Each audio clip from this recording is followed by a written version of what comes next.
Dahil sa walang sawang operasyon ng pambansang pulisya upang mabigyan ng hustisya ang kanilang naging biktima, huli ang Rank 3 Provincial Most Wanted Person na Catanduanes sa ikinasang manhunt operation ng Bicol PNP dahil sa kasong 7 counts of rape at act of lasciviousness sa Pampanga. Ang kabuuan ng balita mula kay Patrolwoman Sharon Hob.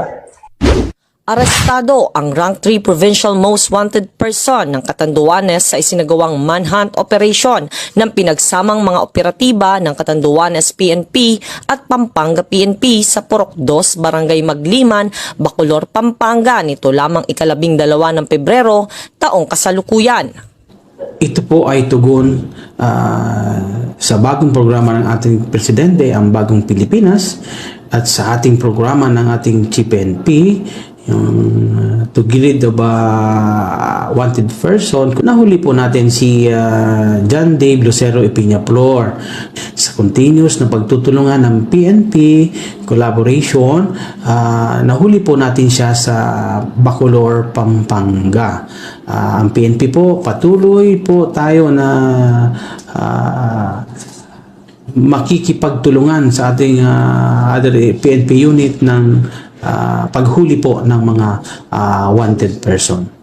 Kinilala ni Police Colonel Ryan Viador, Provincial Director ng Catanduanes Police Provincial Office, ang akusado sa alias Kabayan.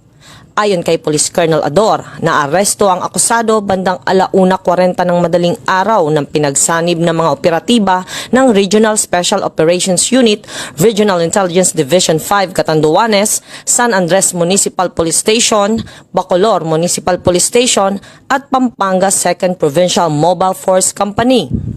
Inaresto ang akusado sa bisa ng warrant of arrest sa kasong 7 bilang ng rape at sexual abuse under Section 5, Paragraph B of RA 7610 o ang Special Protection of Children Against Abuse, Exploitation and Discrimination Act sa ilalim ng Criminal Case Number 10834 hanggang 10840 na walang inirekomendang piyansa.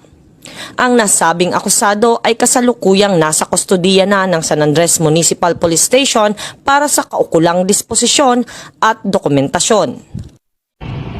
Mula dito sa Bira, Catanduanes, ako ang inyong Police News Network Correspondent, Patrolwoman Sharon Hob, alagad ng batas, tagataguyod ng balitang pulis.